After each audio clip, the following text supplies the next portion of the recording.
Good morning students. Today we are going to learn new poem on page number 74. Please don't read this poem. Students, listen carefully. The title of this poem is Please don't read this poem. विद्यार्थ्यांनो लक्षात घ्या, या पोएमचा जो शीर्षक आहे ते please don't read this poem असं आहे. पण ही पोएम वाचायला आपण उत्सुक होतो. किंवा विद्यार्थ्यांनो लक्षात घ्या, पोएटने कवीने मुद्दाम या कवितेचं नाव please don't read this poem, कृपया ही कविता वाचू नका असे टाकलेले आहे. त्याचे कारण की आपण असं म्हटल्यानंतर ती पोएम वाचूच अशी त्याला खात्री आहे, म्हणून त्याने ते नाव घातलेलं असावं. Now we are going to start this poem. आता आपण ही पोएम सुरू करू. लक्षात द्या, please don't read this poem, it's only mean for me. The poet wants to tell us that please don't read this poem. ही request us not to read this poem. तो आपल्याला विनंती करतोय की ही कविता तुम्ही वाचू नका. It's only mean for me because this poem is only mean for me. ही कविता फक्त माझ्यासाठी तयार केलेली आहे. आता असं म्हटल्यानंतर आपण काय करतो की ही या कवितेत काय असू शकतं, म्हणून आपण पुन्हा वाचतो ती किंवा कंटिन्यू करतो. That's it, just move along now, there's nothing here to see. एवढेच सांगायचे आहे. जस्ट मूव अलॉंग नाऊ, निघून जा येथून. There's nothing here to see, यामध्ये काहीही बघण्यासारखं नाही. So please don't read this poem. The poet emphasis not to read this poem. कवी आपल्याला खूप रिक्वेस्ट करतोय, विनंती करतोय आणि फोर्स करून जोर देऊन सांगतोय की कविता वाचू नका. Besides I am sure you had rather just go outside and play. एवढे असूनही I am sure you had rather just go outside and play. मला अशी खात्री की तू निघून जाशील आणि बाहेर जा आणि खेळ तेथे जाऊन. So put the poem down now and slowly back away. म्हणून ही पोएम खाली ठेव आणि हळूवार निघून जा, असे कवी आपल्याला म्हणतोय. आता या सेकंड स्टांजामध्ये सुद्धा कवीने आपल्याला तेच इम्पॅसिस केलेलं आहे की ही कविता वाचू नका. आणि असे म्हटल्यानंतर आपण ती परत पोएम वाचतोच. Hey why are you still reading that isn't very nice. अरे तू ही पोएम का वाचतोयस. दॅट इजंट व्हेरी नाईस, ती काही खूप सुंदर नाही, खूप काही ती चांगली नाही आहे कविता.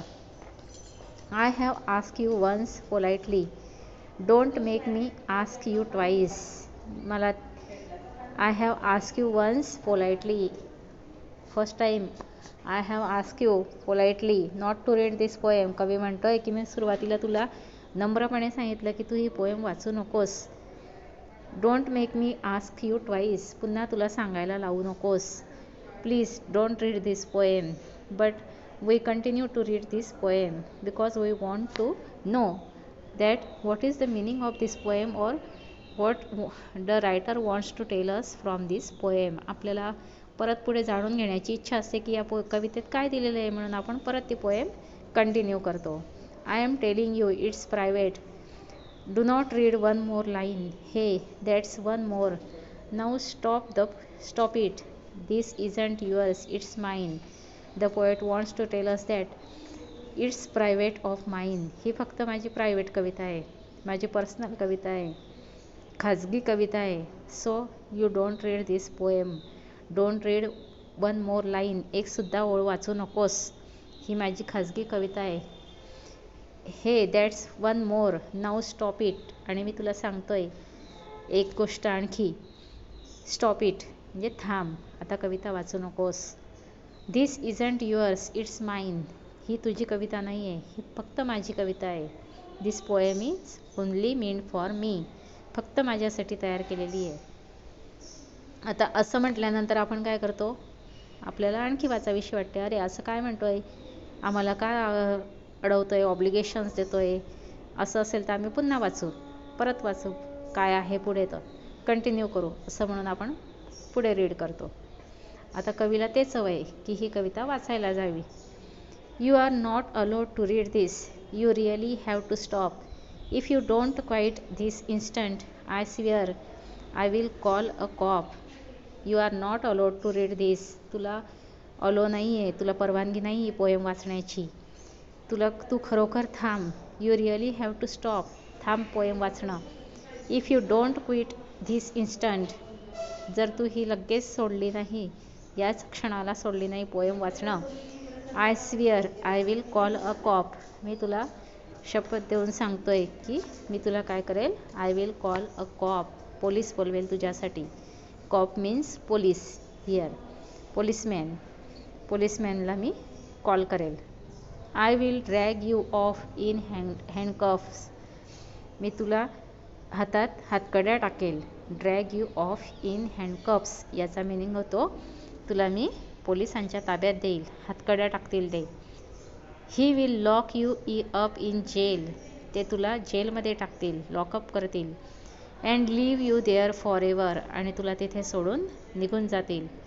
Until you are old and frail, जोपर्यंत तू वयस्कर म्हातारा होत नाही आणि निस्तेज होत नाही तोपर्यंत तुला जेलमध्येच लिव्ह करतील, सोडून जातील.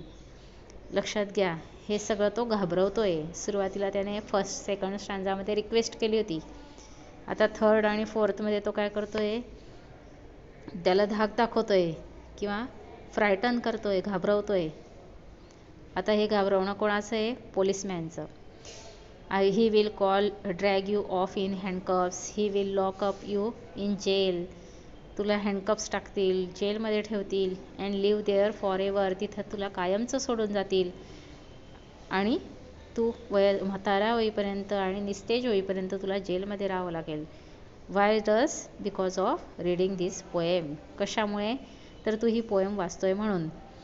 Your friends will all forget you, and after all what's background of your personal life, that your friends will all forget you, तुझं पर्सनल लाईफ काय होईल, तर तुझे सगळे मित्र तुला विसरून जातील.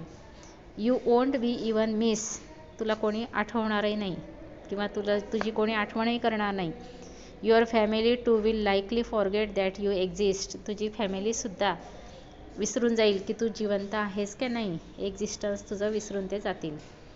And in the last two stanza the poet gives solution of this situation, या कंडिशनचं तो आता सोल्युशन देतो आहे.